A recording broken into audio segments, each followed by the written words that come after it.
नमस्कार साथियों, प्रस्तुत है इमरजेंसी की इनसाइड स्टोरी भाग 6। लेखक कुलदीप नैयर। अगर आपने अभी तक हमारे चैनल को सब्सक्राइब नहीं किया है तो कृपया इसे सब्सक्राइब कर लीजिए, लाइक कीजिए, शेयर कीजिए, कमेंट्स कीजिए। थैंक यू, धन्यवाद। प्रस्तुत है इमरजेंसी की इनसाइड स्टोरी का भाग 6। राज्यसभा ने 22 जुलाई को 33 के मुकाबले 136 वोट से इमरजेंसी लागू करने को मंजूरी दे दी। मतदान के बाद समाजवादी नेता नारायण गणेश गोरे ने विपक्ष की ओर से एक बयान पढ़ा, जिसमें यह घोषणा की गई कि नियमित संसदीय नियमों के निलंबन और संसदीय कार्रवाई पर प्रेस सेंसरशिप लागू करने के फैसले के खिलाफ विपक्ष बाकी बचे सत्र का बहिष्कार करेगा। अगले दिन लोकसभा में यही प्रस्ताव 59 के मुकाबले 336 वोट से मंजूर कर लिया गया, जिसके बाद अधिकांश विपक्षी सदस्य सदन से उठकर चले गए। सीपीआई समेत कई छोटे दलों, मुस्लिम लीग, रिपब्लिकन पार्टी, प्रजा सोशलिस्ट पार्टी और अन्ना द्रविड़ मुनेत्र कड़गम ने बहिष्कार का समर्थन नहीं किया। दोनों सदनों ने संविधान 39वां संशोधन के उस विधेयक को भी पारित कर दिया, जिसमें कहा गया था कि राष्ट्रपति की ओर से इमरजेंसी लागू करने के बताए कारणों को किसी कोर्ट में चुनौती नहीं दी जा सकती।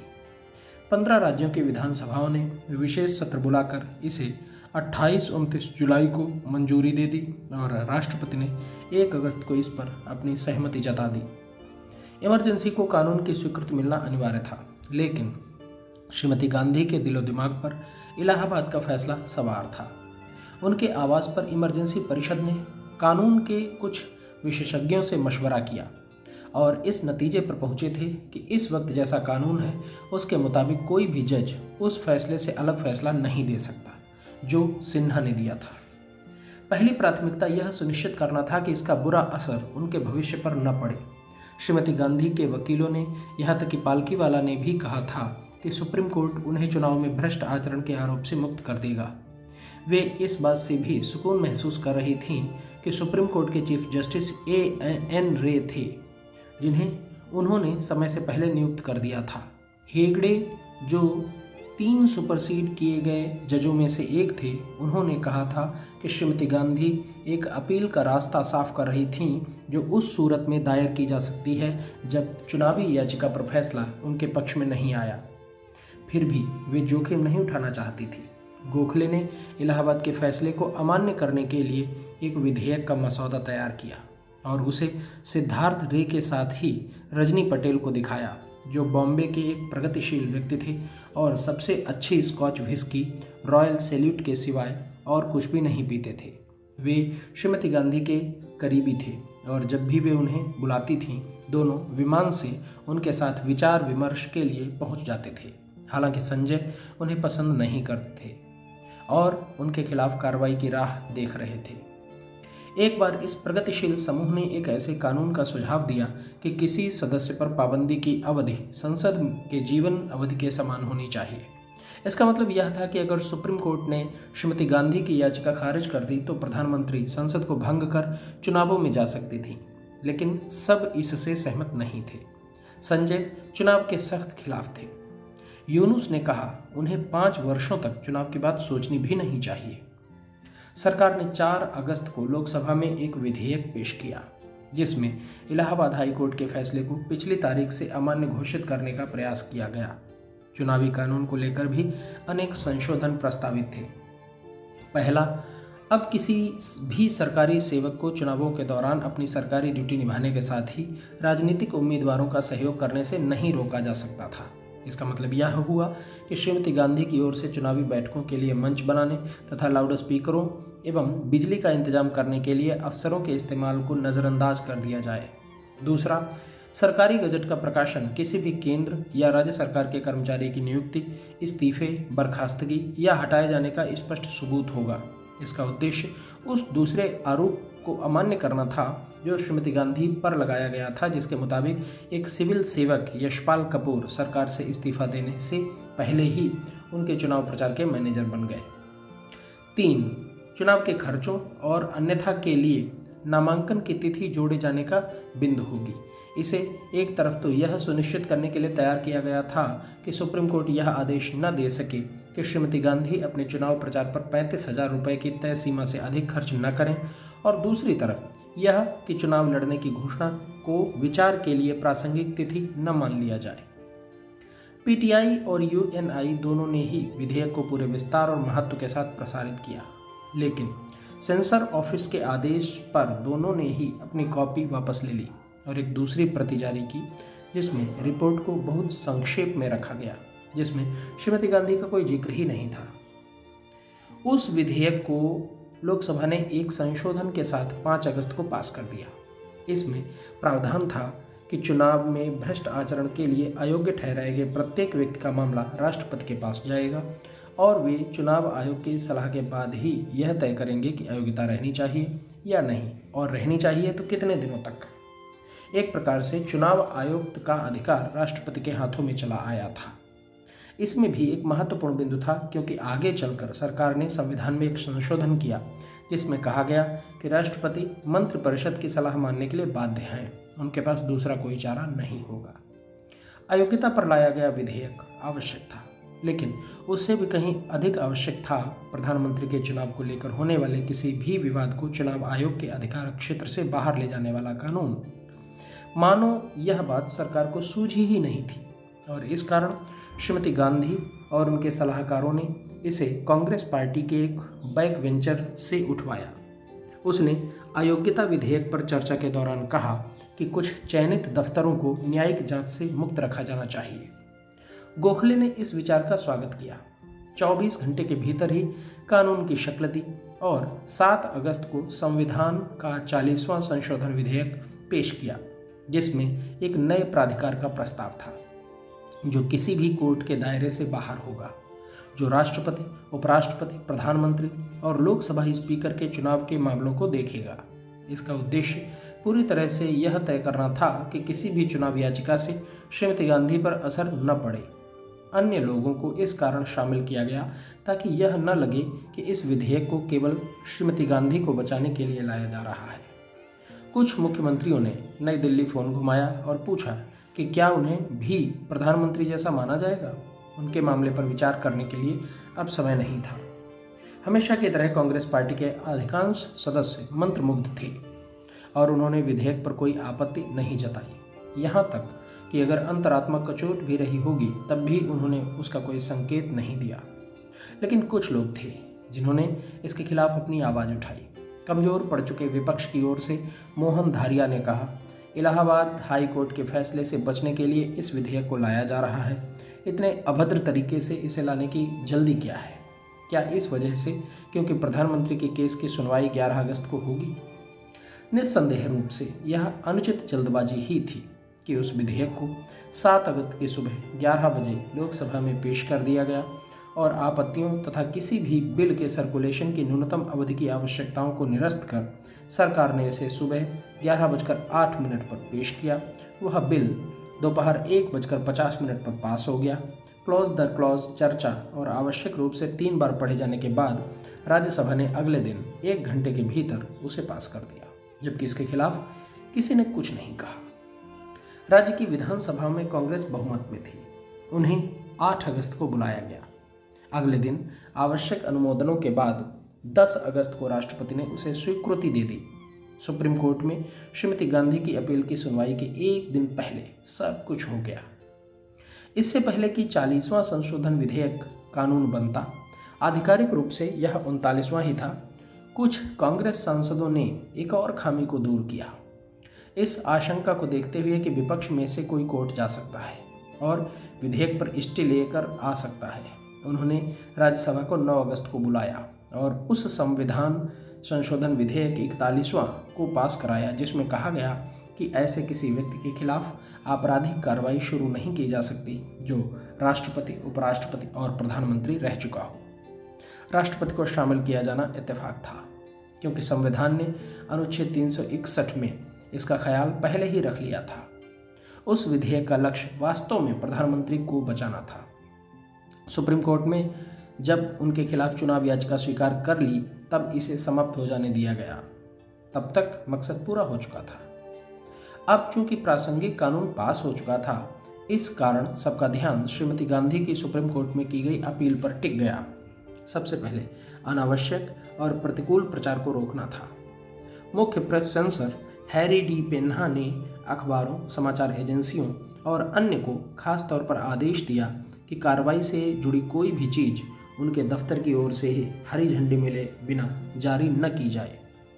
सारे अखबारों ने बिना किसी विरोध के आदेश का पालन किया, सिवाय एक पेज वाले दैनिक इवनिंग व्यू को छोड़कर, जिस पर बाद में पाबंदी लगा दी गई।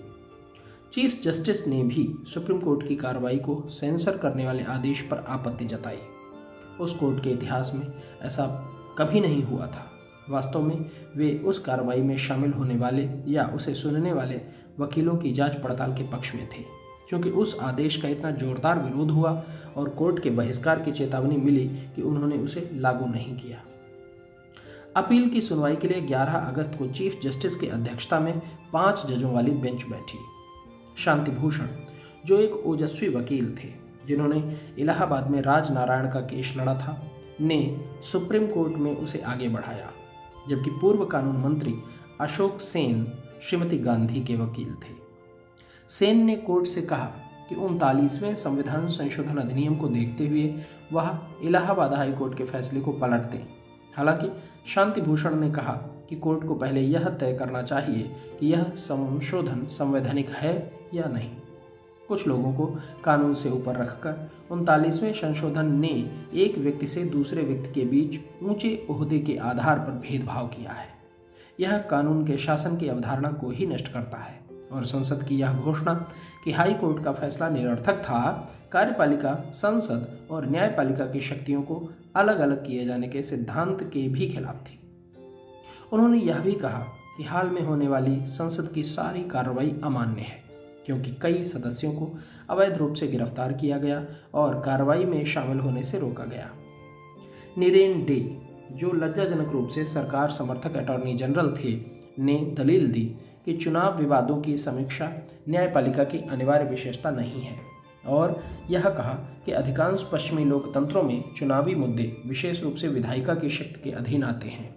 उन्होंने कहा कि केशवानंद भारती बनाम केरल सरकार के मामले में सुप्रीम कोर्ट ने 1973 में कहा था कि संसद के पास संविधान में संशोधन या परिवर्तन करने के अधिकार हैं, लेकिन ऐसा मौलिक ढांचे या संरचना को बदले या नष्ट किए बगैर किया जाना चाहिए।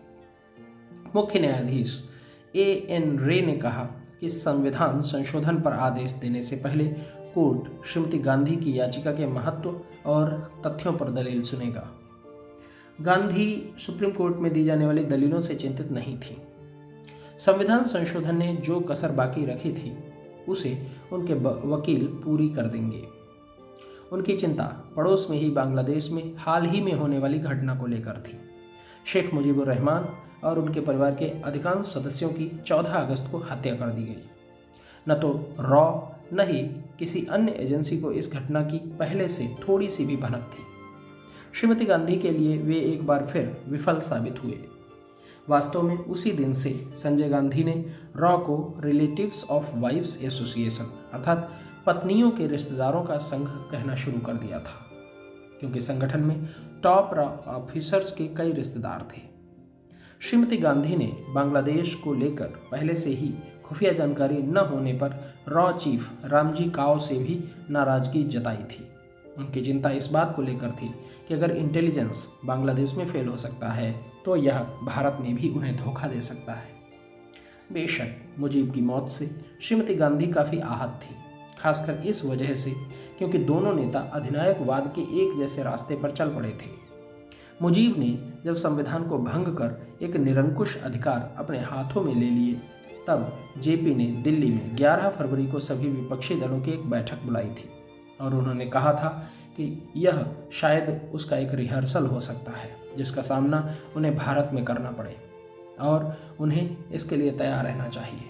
अशोक मेहता ने जेपी का तर्क इस आधार पर खारिज कर दिया कि इस तरह की चीज़ भारत में संभव नहीं है। हालांकि मोरारजी ने इस संभावना से इनकार नहीं किया और यदि यह हुआ तो वे गुजरात में एक आंदोलन शुरू कर देंगे, ऐसा कहा। चरण सिंह ने कहा वे जो करना चाहती हैं उन्हें करने दो। फिर पूछा आखिर क्या कर सकती हैं वे। राजनारायण ने कहा, कम से कम आप दोनों को जेल में तो डाल ही सकती हैं। जेपी ने टोकते हुए कहा कि वे गंभीर नहीं हैं, उन्हें इस आशंका पर गंभीरता से विचार करना चाहिए। उन्होंने नागरिक स्वतंत्रता और बहुदलीय प्रणाली के अंत की कल्पना कर ली थी। उन्होंने कहा कि उन्हें बाहरी इमरजेंसी के जारी रहने के खिलाफ आंदोलन करना चाहिए। सब चाहते थे कि कुछ क्या किया जाए कोई नहीं जानता था, लेकिन जेपी को किसी ने गंभीरता से नहीं लिया। बाद में रोहतक जेल में जहां अधिकांश विपक्षी नेता बंद थे, उनमें से कुछ ने जेपी की उस चेतावनी को याद किया था। सचमुच कैसी भविष्यवाणी थी वह भी। हालांकि मुजीब की हत्या से श्रीमती गांधी ने कोई सबक नहीं लिया। दबी जुबान में लोग इस बारे में बातें करते रहते थे और बांग्लादेश जैसी घटना की कल्पना भारत में की जा रही थी। कहने का मतलब था कि वैसी ही घटना भारत में भी हो सकती है। नतीजा जो भी निकले, श्रीमती गांधी के चारों ओर पहरा और बढ़ा दिया गया। सफदरजंग रोड का पूरा इलाका जहां उनका घर था, वैसे भी इमरजेंसी लागू होने के बाद से सील कर दिया गया था। मगर अब उनके घर के करीब पड़ने वाले अकबर रोड पर भी ट्रैफिक की आवाजाही बंद कर दी गई। किसी ने यहाँ तक कह दिया कि उन्हें 15 अगस्त को लाल किला पर झंडा फहराने नहीं जाना चाहिए, जबकि यह परंपरा 1947 में भारत की स्वतंत्रता से ही चली आ रही है। लेकिन उन्होंने उस सलाह को खारिज कर दिया। उन्होंने लोगों के बीच जाना लगभग बंद कर दिया था, लेकिन 15 अगस्त को ऐसा न करने पर लोग यह मान लेंगे कि वे खतरे का सामना करने से डर रही हैं, और वह एक ऐसी बात थी जो उनसे अब तक नहीं जुड़ी थी। हालांकि उनके घर से लेकर लाल किला तक 10 किलोमीटर के इलाके में 15 अगस्त की सुबह भारी पुलिस बल तैनात कर दिया गया था। दरियागंज में रहने वालों को सड़क की ओर खुलने वाली खिड़कियों को बंद रखने का आदेश दे दिया गया था। रास्ते के दोनों तरफ इमारतों की छत पर पुलिस कर्मियों को तैनात कर दिया गया था। ये सारे उपाय जनरल डी गॉल की हत्या के प्रयास को विफल करने को लेकर पुलिस के प्रयासों पर लिखी गई किताब the day of the jackal से लिए गए थे। महज कुछ दिनों पहले 8 अगस्त को सेना के एक पूर्व कैप्टन धज राम सांगवान ने मुझे जेल में एक साजिश के बारे में बताया था। सांगवान को एक टेलीस्कोपिक राइफल के साथ गिरफ्तार किया गया था। श्रीमती गांधी जब एक बंद कार में लाल किला के लिए निकली, तब उन्हें इसकी जानकारी नहीं थी। मुजीब की हत्या की बात उनके दिमाग में चल रही थी। इसका असर उनकी स्टाइल पर दिख रहा था। उन्होंने विस्तार से बताया कि इमरजेंसी क्यों लगाई गई है। उन्होंने कहा कि यह करते हुए उनका दिल खुश नहीं हुआ। वे लंबे समय तक धैर्य रखती आ रही थीं, लेकिन हालात ने उन्हें मजबूर कर दिया। एक असाधारण स्थिति पैदा हो गई थी और उसके लिए असाधारण कदमों को उठाना जरूरी था ताकि देश को सही रास्ते पर ले जाया जा सके। उन्होंने अपने पिता जवाहरलाल नेहरू के लोकप्रिय शब्दों को दोहराया, आज़ादी खतरे में है, इसकी रक्षा अपनी पूरी ताकत के साथ कीजिए। इन शब्दों का इस्तेमाल उनके खिलाफ भी किया जा सकता था। उन्होंने आंदोलन पर उतारू विपक्ष की आलोचना की। केंद्र के खिलाफ बिहार और गुजरात जैसे आंदोलनों को कई जगहों पर शुरू करने का आह्वान किया गया था। छात्रों से पढ़ाई छोड़ देने को कहा गया था। कई तरीके से अनुशासनहीनता फैल रही थी और अनेक समूह, जिनमें से कुछ लोकतंत्र और अहिंसा में विश्वास नहीं रखते थे, इन आंदोलनों को शुरू करने के लिए साथ आ गए थे। उन्हें जैसे की गई ज्यादतियों का ज्ञान था। इस कारण उन्होंने कहा कि मुख्यमंत्रियों को चिट्ठी लिखकर कहा गया है कि आदेशों को लागू करने के दौरान किसी तरह की नाइंसाफ़ी और ज्यादती नहीं होनी चाहिए। कानून का पालन करने वाले नागरिकों की हर संभव मदद की जानी चाहिए। पुलिस और अन्य अधिकारियों का व्यवहार दोस्ताना होना चाहिए। यदि उनसे गलतियां हुई हैं तो उन्हें बताया जाना चाहिए कि उन्हें कैसा व्यवहार रखना है। उन्होंने कहा कि जिन्हें बंद किया गया है उनकी देखभाल ठीक से की जाएगी। देखभाल वाली बात सही नहीं थी। जेल के हालात भयंकर थे। सरकार की मंशा थी कि उन बंदियों के साथ सामान्य अपराधियों से भी बदतर सलूक किया जाए। शुरुआती दिनों में जब मिलने जुलने और अन्य सुविधाओं के लिए नियम तय किए जा रहे थे, तब ओम मेहता ने इस बात का खास ख्याल रखा कि वे जहां तक संभव हों कठोर हों, और गृह मंत्रालय की एक बैठक में अधिकारियों को इसकी हिदायत भी दे दी। सबसे पहले 1 महीने में केवल एक बार आधे घंटे की मुलाकात, और वह भी 2 करीबी रिश्तेदारों के साथ पुलिस अधिकारियों की मौजूदगी में होगी। प्रति कैदी 2.5 रुपये का दैनिक भत्ता मिलेगा। शुरुआत में बंदियों को रेडियो नहीं दिया गया, कुछ को सेंसर किए गए अखबार भी नहीं मिले। चूँकि गिरफ्तार किए जाने वालों की संख्या नहीं भी तो 1 लाख के करीब थी, इस कारण जेलों में हद से ज़्यादा कैदी थे। दिल्ली के तिहाड़ जेल में जहां 1200 की क्षमता थी, वहां 4000 से अधिक बंदी थे। मामूली सुविधा को भी किसी तरह सबको दिया जा रहा था। कई जेलों के सीवर बह रहे थे और पानी केवल कुछ घंटे के लिए ही आता था। भारत के उच्चायुक्त B.K. नेहरू ने लंदन टाइम्स को भारतीय जेलों की स्थिति पर लिखा था, सरकारी अधिकारियों ने बंदियों की भलाई का पूरा ख्याल रखा है, उन्हें अच्छी तरह से रखा और खिलाया पिलाया गया है, उनके साथ अच्छा बर्ताव किया जा रहा है। बंसीलाल ने कहा कि बंदियों का वजन बढ़ गया है। जेलों में हालात वाकई खराब थे, लेकिन उससे भी बुरा था अधिकारियों का सलूक। उन्हें खास तौर पर बता दिया गया कि राजनीतिक बंदियों के साथ अपराधियों जैसा ही व्यवहार किया जाए। कुछ जगहों पर टॉर्चर किए जाने वाले नियमित चैम्बर बनाए गए थे। दिल्ली के लाल किला में एक बेहद अत्याधुनिक कमरा था, जिसमें विदेश से नवीनतम उपकरण मंगवाए गए थे, जिनका इस्तेमाल बयान निकलवाने के लिए किया जाता था। किसी बंदी पर घंटों तक फ्लड लाइट जलाई जाती थी और पीछे साउंड इफेक्ट से उसे तोड़ने की कोशिश की जाती थी। काफ़ी देर तक खुफिया विभाग के अधिकारी उससे पूछताछ करते और उसकी सारी हरकतों और बयानों को ऑडियो वीडियो टेप में रिकॉर्ड करते थे। कुछ एक बंदियों की मौत जेल में ही हो गई। उनमें से एक थे मध्य प्रदेश के पूर्व विधायक और मजदूर संगठन के नेता भैरव भारती। सभी दलों के 14 सदस्यों ने श्रीमती गांधी को चिट्ठी लिखी और कहा, हमें लगता है कि हिरासत में एक महत्वपूर्ण कार्यकर्ता की मौत पर अधिकारियों ने जो खामोश रहने की नीति अपनाई है, उसे देखते हुए सरकार को उनकी मौत के कारणों का पता लगाने के लिए एक न्यायिक जांच का आदेश देना चाहिए। जेलों के बदतर हालात और बंदियों के साथ हो रहे दुर्व्यवहार की खबरें विदेशी अखबारों में छपने लगीं। एमनेस्टी इंटरनेशनल के अध्यक्ष इवान मॉरिस ने कहा, श्रीमती गांधी के शासन ने दिखाया है कि वह मानवाधिकारों के सिद्धांतों के प्रति कई पुलिस शासन वाले देशों जैसे चिली, ताइवान, सोवियत संघ और कोरिया से भी गैर जिम्मेदार हैं। लंदन में महात्मा गांधी के पैरों के नीचे एक ज्योत जलाकर जेपी तथा अन्य राजनीतिक हस्तियों से की गई अपील को नाटकीयता दी गई। लंदन टाइम्स ने 15 अगस्त को एक 6 कॉलम वाला विज्ञापन प्रकाशित किया, जिसमें लिखा था, आज भारत का स्वतंत्रता दिवस है, भारतीय लोकतंत्र की मशाल बुझने न देना। पूरे यूरोप के लगभग 500 सांसदों और नोबेल पुरस्कार विजेताओं समेत कई बुद्धिजीवियों ने इस अपील पर दस्तखत किए थे। मशहूर वायलिन वादक यहूदी मेनुहिन ने दस्तखत नहीं किया, क्योंकि वे श्रीमती गांधी के संपर्क में थे। वे बुद्धिजीवियों की अपील पर इतना भड़क गईं कि उन्होंने नेहरू की ओर से स्थापित अखबार नेशनल हेराल्ड के संपादक चलपति राजू से एक जवाब तैयार कर उन्हें भिजवा दिया। हालांकि उनके मुकाबले उन्हें इस पर हस्ताक्षर करने वाले ज़्यादा भारतीय नहीं मिले। कुछ लोगों ने दस्तखत करने से इनकार किया और उन्हें प्रताड़ना का शिकार होना पड़ा। जवाहरलाल नेहरू यूनिवर्सिटी की एक इतिहासकार रोमिला थापर भी उनमें से एक थी और इसका अंजाम यह हुआ कि उनके 10 साल के इनकम टैक्स के हिसाब किताब को फिर से खोल दिया गया। निस्संदेह रूप से इनकम टैक्स के मामलों को फिर से खोलना व्यापारियों तथा अधिकारियों के घरों पर केंद्रीय अन्वेषण ब्यूरो की आयकर शाखा के छापे सरकार का हथकंडा बन गए थे, जिनसे उन लोगों को अनुशासन का पाठ पढ़ाया जाता था जो आदेशों के पालन नहीं करते थे। मंतोष सोंढी, जो एक बेहतरीन इंजीनियर थे और बोकारो स्टील प्लांट से उद्योग मंत्रालय में लाए गए थे, को संजय के इशारे पर सीबीआई परेशान कर रही थी, क्योंकि सोंढी उन लोगों में से एक थे जिनके कहने पर एक अफसर को कुछ जानकारी जुटाने के लिए मारुति की साइट पर भेजा गया था।